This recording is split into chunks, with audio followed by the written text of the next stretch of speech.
Hi there, welcome to the Fierce Factor podcast. I'm your host, Kaeli Lindholm. And I think it's time for us women to shift the conversation in business and step into our feminine leadership to do the most iconic work the aesthetic industry has ever seen.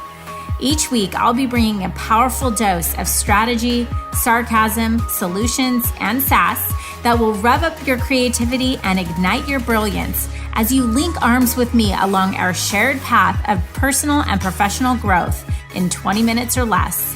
Let's go. Thanks for joining today. Welcome to episode 16 of the Fierce Factor podcast, How to Get Your Team to Read Your Mind. I have a feeling this is going to be a very popular episode because if I know you high achieving, fierce boss leader, you are making a lot of decisions and probably experiencing what a lot of our clients consider decision fatigue.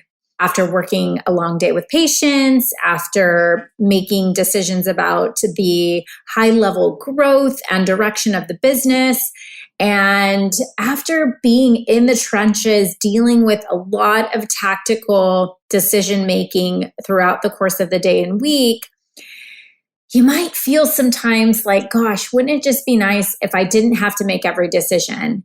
What if my team could read my mind? And so I thought this would be a timely episode because this has been a conversation I've been having quite a bit as of late with our clients.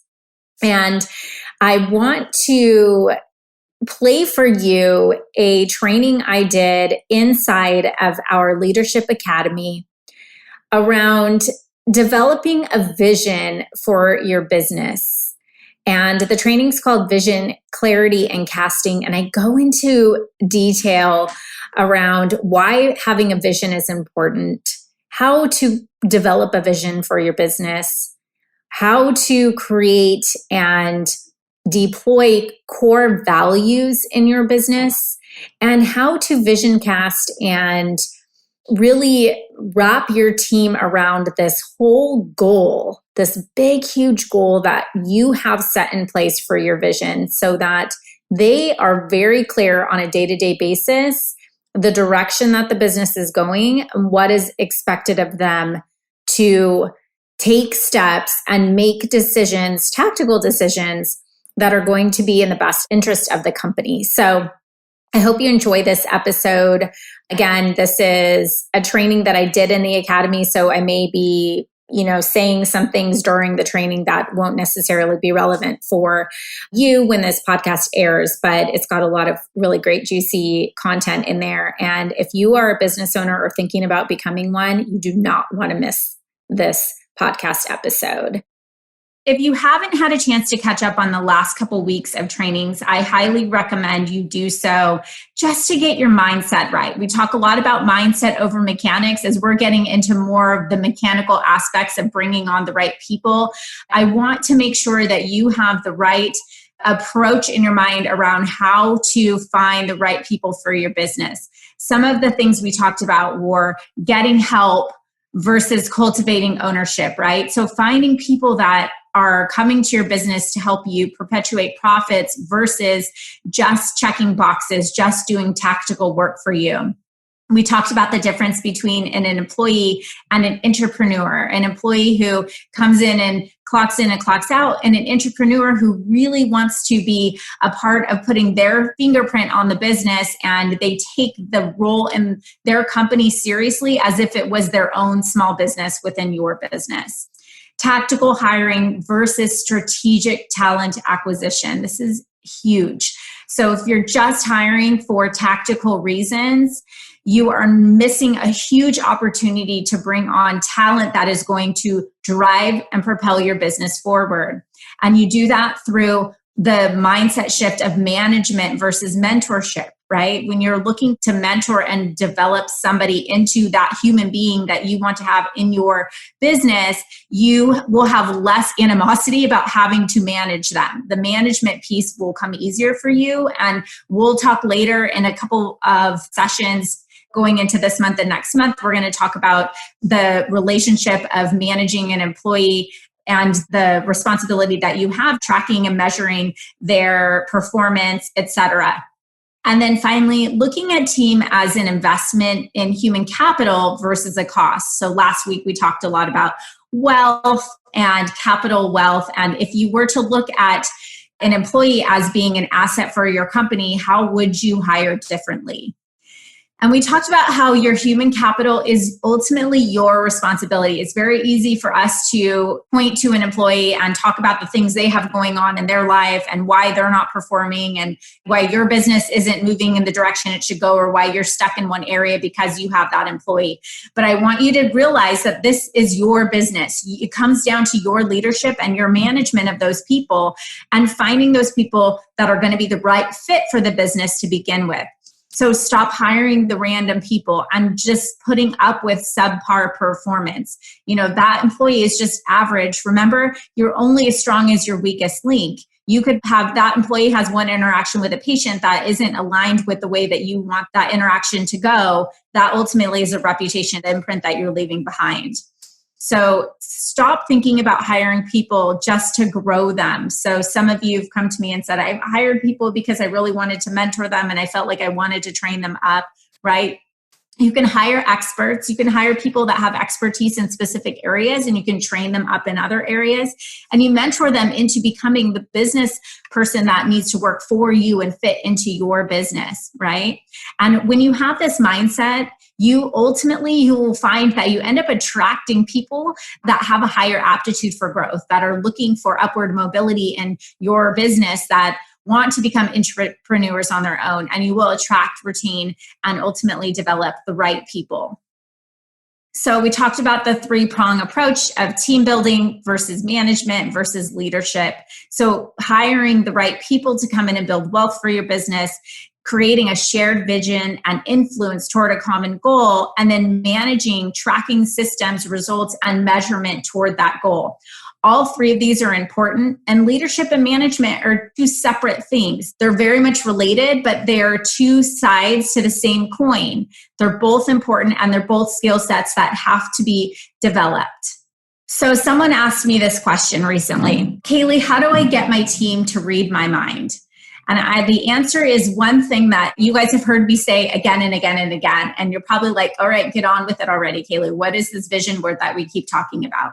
The way to get your team to read your mind is to get everybody on board with your company's vision. Okay. So what is a vision? This is like the rudder of the business. It will steer the direction, the decisions, the focus of the company.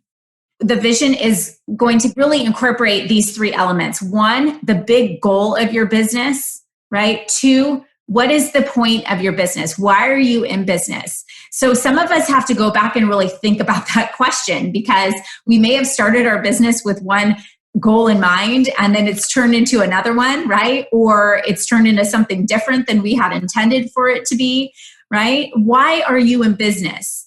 And I do find, because most of you are, while we do have a couple medical spas and have, just business people who are running businesses, for the most part, you are healthcare providers who are running your business and you care about people and you want to make the lives of your patients better. And the last thing that you really thought about or really even want to have to deal with is wearing all the hats of running a business. But the reality is you can care for your patients and be the best doctor all day long. But if you don't have a business that is profitable and making money, then you're going to lose your business and you won't be able to do what you love and you won't be able to conquer that mission that you have of caring for your patients. And so this vision is really focused around the business itself. And I urge you to think of your business not as an extension of you. Even if your name is on your business and you're the brand, the personal brand behind the business, your business is its own separate entity, right? So I realized that when I first started my business account, and I was like, oh, that business has to run on its own. And so everything that you're doing in the business, while it's very much related to us as individuals, and that's a lot of why we're here learning about leadership, right? And we're in a leadership academy. We have to put on our business hat and think about what is the goal and the purpose of the business itself, Okay. And that vision, a lot of times people will write this like 17-page long vision, and our vision is this and this and that. And we're going to, one sentence, get very clear in one sentence about what your vision is. So I'll share with you our vision. Our vision, now, this has nothing to do with you, our customer. This has to do with what the business is set out to accomplish, okay? To create a movement of transformation that fosters growth and development for business owners, operators, and leaders in the aesthetic industry by eventually making $10 million in 1 year. That is our financial goal. Okay. Now, I'm going to ask you to tie a financial goal to your vision so that we're not in this business for not-for-profit. We're in this business so that we're actually working toward hitting a number that you believe that is going to be realistic for you. So then when you're talking with your team about your vision, it's not just, some abstract, fluffy thing, which it could be.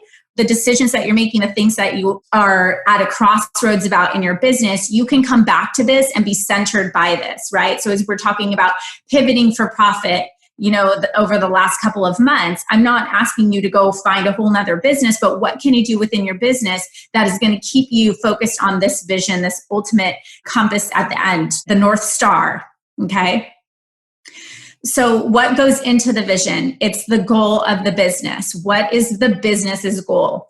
And I want you to attach it to a 10-year plan, okay? Now, it doesn't have to be as incredible as changing the lives of my patients, right? It could be something simple. I use this example to manufacture the softest, sweetest butter in the market to achieve $100 million, right? So maybe you're just manufacturing a product and you want to have the best product, right? Or maybe it's to create the most cost-effective butter, the cheapest butter, right? And so if that's your mission, think about the difference in the way that you build your business and the way that you hire people. If you want the cheapest butter or you want the softest, sweetest butter, right? So the higher quality, you have to know that there is a difference. Butter is not just butter to this business. And so when they are going to hire people for the business, they're going to think about that. And they're going to think about, is this person aligned with this mission that we have, right? And then having that financial goal really sets the stage for us as employers and also as employees to know, where we are headed. Okay. The next thing I want to talk about once you have developed your vision is to talk about your core values. Now, this happens a lot. And you guys are probably like, I've heard the mission, vision, values, and I think I've told you guys a story about working for Bayer Healthcare. And was like mission, vision, values, and we had to memorize them, which was amazing. That was a great experience. But it felt very connected because, the lower level, management was not reiterating this to us every day and wasn't really re-looping that conversation back with us and the things that we were doing, right? Now, a lot of times when we talk about core values, a business will wait until they have 200 employees and then they'll call me, to come and consult with them and say, Kaeli, come tell us what our values are. We need to get this team on track. Like we have now 50 salespeople out there and they don't really understand our values, the values of the company. And will you come and tell us what our values should be?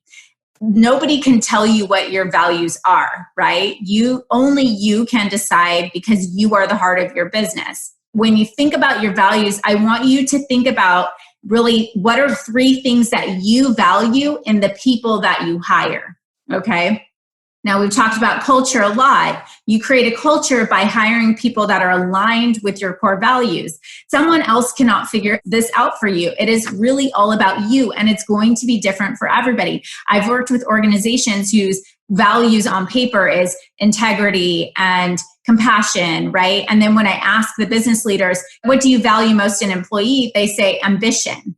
You cannot hire somebody who with integrity and compassion and expect them to be ambitious, right? This is a conversation that needs to happen early on.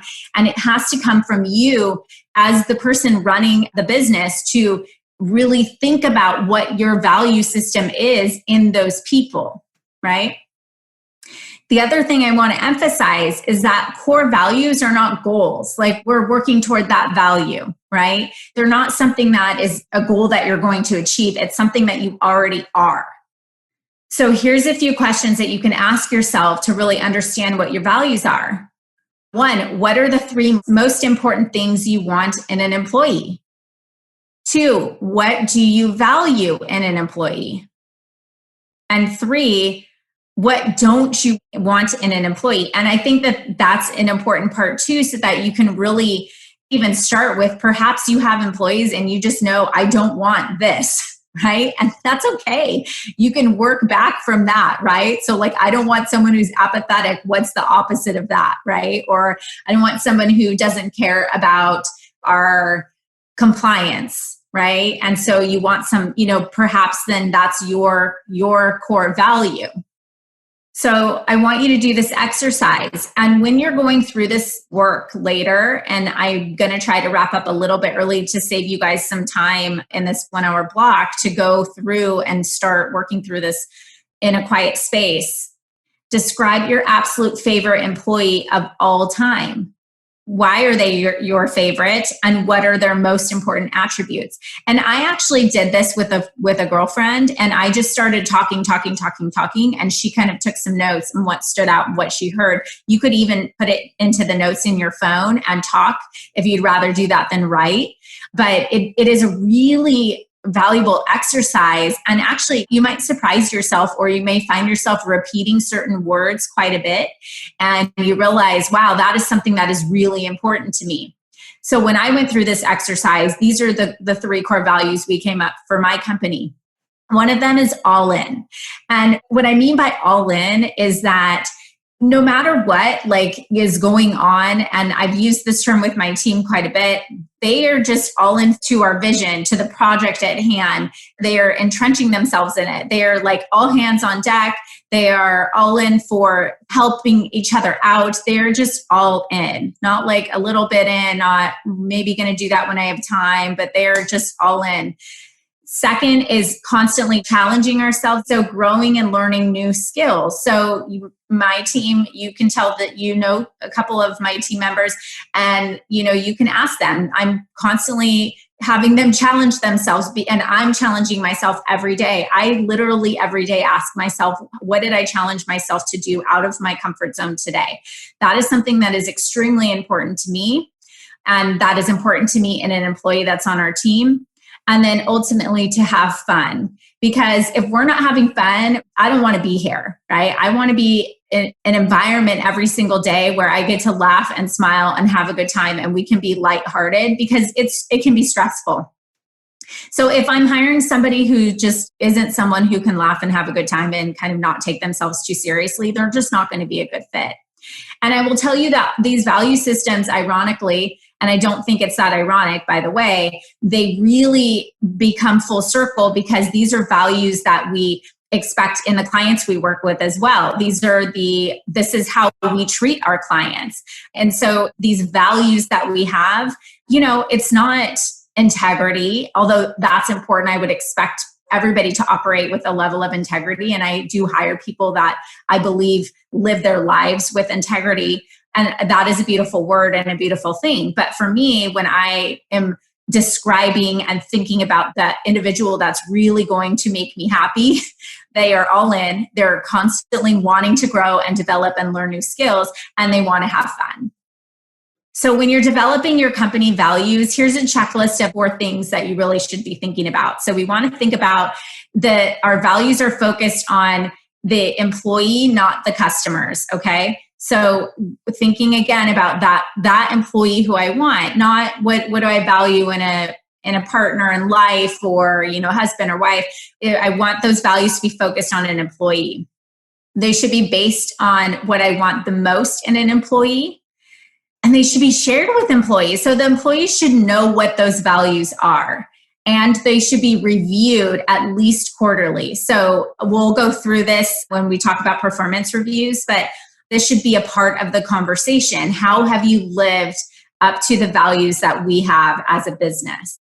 When you hire and hold people accountable to these core values, then everybody's on the same page, right? So like my team knows we're all in. And if they're not all in on a project, I'm going to have a question. Like, what's up? Why aren't you all in on this? What's going on? And we can diagnose this, but everybody's on the same page. Now, I want you to think about this. Whenever we let somebody go, it's because they're not working to our core values. And that is regardless if you've told them that or not. Because what happens is we're sitting here in our mind like, why are they doing that? Why didn't they do that? Why aren't they all in? Why aren't they having fun? Why are they always in a bad mood? Why aren't they pushing themselves, right? You're thinking that in your head, but so they may have no idea that this is something that's important to you, right? That this is your core value system, but you're going to end up letting them go because they're not fulfilling the things that make them the employee that's the right fit for the company. So next I want to talk about, this is like literally one of the best things I've ever done for my business, is to develop a cultural manifesto. And I do this with I do this with all of my clients, and many of you already have created your cultural manifesto. And this is basically where you take your vision and your values and you create a description of what your business is all about. This is like the Bible of my business, right? So this is how we work around here. This is what we expect from you. When this happens, this is how we respond, right? If you guys want to see a copy of my company's manifesto, let me know. I'd be happy to send it to you. But it is something basically pulling together all of the elements of what we've talked about, to include some of your own personal goals, of course, but more around the business, so that that manifesto is going to go out along with a job description, or at least an offer letter, to every single employee that comes in.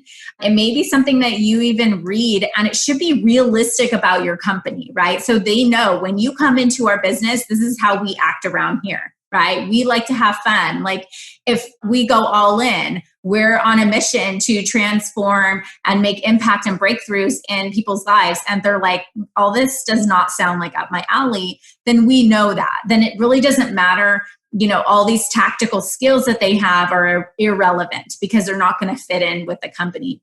And so this is a very important tool and a project that I'm going to ask you to do if you haven't already created one for me. If you have, I want you to go back and reevaluate, go back through these last sessions and really think about, did what you write in your manifesto, does it still resonate for you, right? Does your vision have a financial goal attached to it? And you may or may not want to outwardly share that goal, in your job description with prospective employees, but that's something that I do highly recommend you share with your internal team and have conversations about how you guys are going to get to that goal. So having this vision and values and this manifesto is just simply not enough. It's going to be critical that you employ and rally your team around this vision, and that you bring people back to this vision every single day. If you're an employee in a leadership role, you are also responsible for this, right? So for example, I go back to the butter scenario, right? The butter company. If the butter company is looking to purchase some sea salt, right? They need salt as an ingredient in their butter.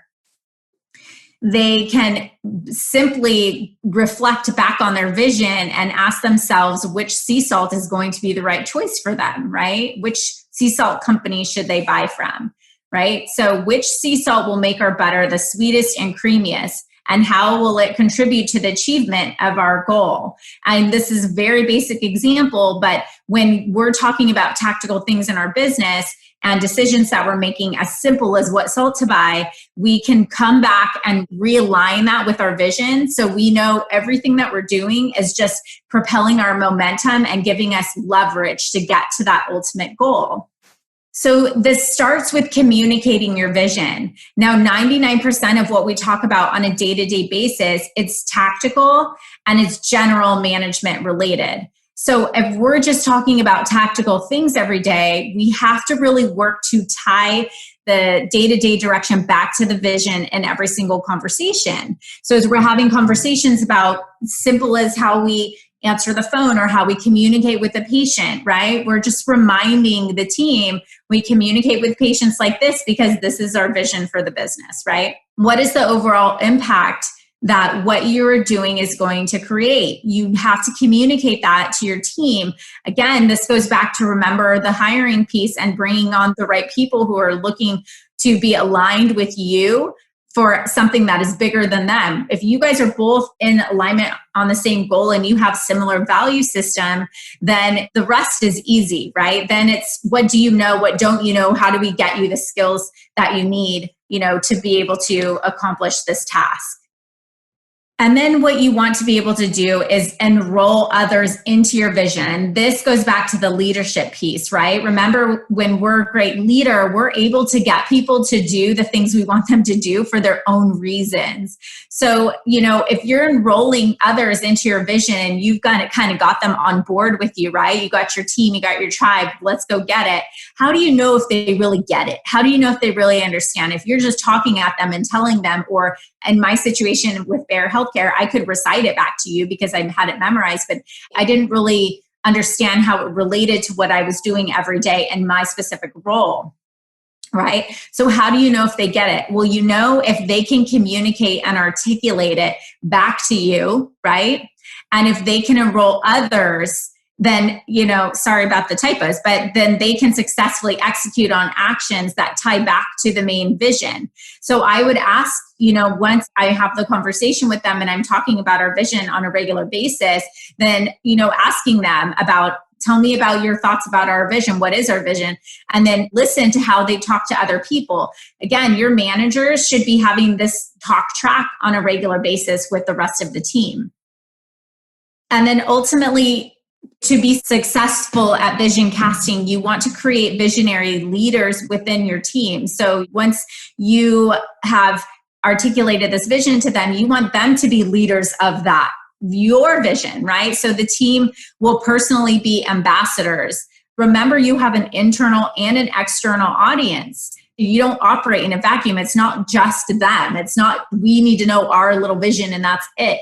The world needs to know, what are you trying to do? Remember, when we get into talk about marketing, we're going to talk about how to articulate this vision through story to our audience to attract our clients who appreciate what we have to offer, right? So how are they able to talk to others about it?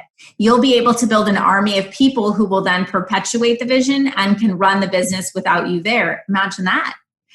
And then that's when you have created something bigger than you and this legacy is set in motion.